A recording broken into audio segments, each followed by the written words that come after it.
আসসালামু আলাইকুম। স্বপ্নবাজ প্রিয় অ্যাডমিশন যোদ্ধারা, ঢাকা বিশ্ববিদ্যালয় এমন একটি নাম যা লক্ষ লক্ষ স্টুডেন্টের আবেগের নাম, আবার অনেকেরই হচ্ছে হতাশার নাম। আজকে কথা বলবো তোমরা যারা অ্যাডমিশন জন্য প্রিপারেশন নিচ্ছ, ঢাকা বিশ্ববিদ্যালয় যাদের টার্গেট, এছাড়াও অন্যান্য যে পাবলিক বিশ্ববিদ্যালয়গুলো যদি তোমাদের স্বপ্নের হয়ে থাকে, তাহলে আজকের ভিডিওটা হবে তোমার জন্য।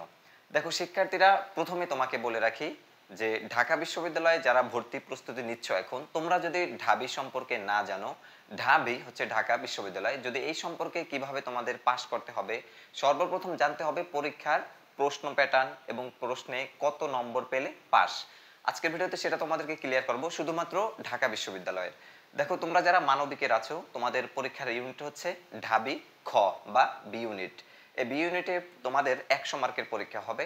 এর মধ্যে হচ্ছে 60 মার্ক থাকবে তোমাদের এমসিকিউ অংশ এবং বাকি 40 মার্ক থাকবে তোমাদের রিটেন অংশ।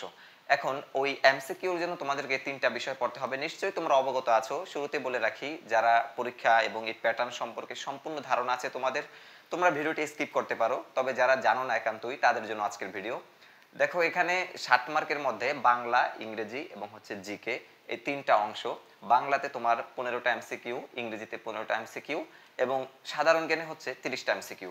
এখন বলতেই পারো যে 60 মার্ক আর হচ্ছে 40 মার্ক হচ্ছে লিখিত, যেখানে বাংলায় 20 মার্ক এবং ইংরেজি লিখিততে 20 মার্ক। সাধারণ জ্ঞানে কোনো লিখিত পরীক্ষা নেই। এখন এই সর্বমোট 100 মার্কে তোমাদের পরীক্ষা দিতে হবে। তাহলে ঢাকা বিশ্ববিদ্যালয়ে এমন একটা ক্যাটাগরি আছে যে কিনা প্রত্যেকটা বিষয়ে আলাদা আলাদা করে পাস করতে হয়।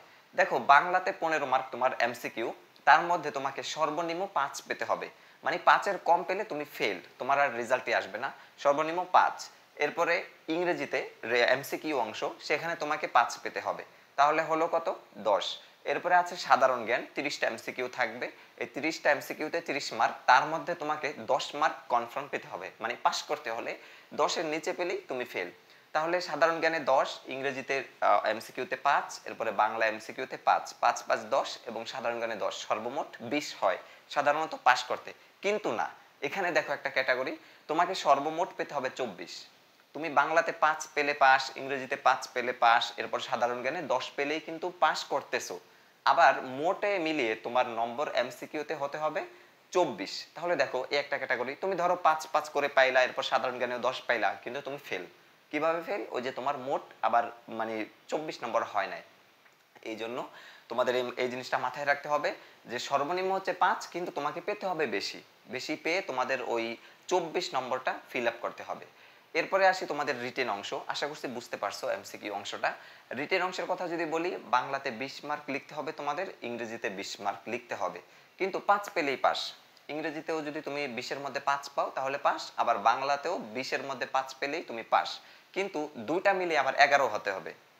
মানে তুমি 5 পেয়ে পাস করছো, বাংলায়ও 5 পেয়ে পাস করছো, তোমার 10 নম্বর, কিন্তু না, 10-এ হলেই তুমি পাস নয়, তোমাকে পেতে হবে 11।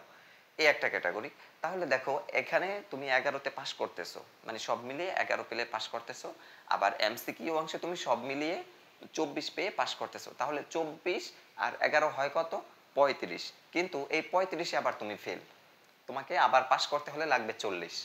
তাহলে দেখো এই যে ক্যাটাগরিগুলো, এগুলো হয়তো তোমরা এতদিনে বুঝতা না বা এখন বুঝতেছো বা আগেও বুঝতা, তবে এই দিকে যথেষ্ট ফোকাস রাখতে হবে। তোমাকে সর্বমোট 40 পেতে হবে 100-র ভিতরে। আবার প্রত্যেকটা বিষয় আলাদা আলাদা পাস করতে হবে। এরপরে আবার আলাদা আলাদা পাস করে আবার যখন অ্যাটাচ করা হবে, সেখানে আবার বেশি নম্বর থাকতে হবে। মানে 10-এ 10-এ 20 হয়, 20 হলে তুমি পাস, কিন্তু না, এখানে 24।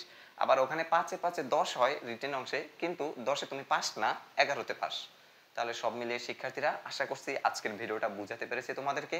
এই হচ্ছে ঢাবি ক্যাটাগরি, ঢাকা বিশ্ববিদ্যালয় ভর্তি পরীক্ষার প্রশ্ন ক্যাটাগরি বা পাস করার ক্যাটাগরি। এই ক্যাটাগরিতে তারা পাস দেয়। এরপর হচ্ছে সিরিয়াল অনুযায়ী তারা স্টুডেন্ট ভর্তি করায়, যারা আগে থাকে সিরিয়ালে, যেমন 1750 মানবিকের জন্য প্লাস 2000 পর্যন্ত হয়, তো ওরা হচ্ছে এখানে চান্স পায়, মানে সিরিয়ালে যারা থাকে। তবে সর্বনিম্ন পাস করতে হলে তোমাকে 100-র মধ্যে 40 নম্বর পেতে হবে। তো শিক্ষার্থীরা, আজকের ভিডিওটা ছিল শুধুমাত্র ঢাবি কেন্দ্রিক। তোমরা চাইলে আমি পরবর্তী প্রত্যেকটা বিশ্ববিদ্যালয় নিয়ে আলাদা আলাদা স্পেসিফিকলি তোমাদেরকে ভিডিও দিব। সাথেই থাকো আমাদের টার্গেট ইউনিভার্সিটি 25 চ্যানেলটি শিক্ষা সংক্রান্ত সকল তথ্য প্রোভাইড করবে। তাই এই চ্যানেলটিতে যদি তুমি নতুন হয়ে থাকো, অবশ্যই সাবস্ক্রাইব করে পাশে থাকা বেল আইকনটি বাজিয়ে রেখে আমাদের সাথেই থাকবা। আল্লাহ হাফেজ।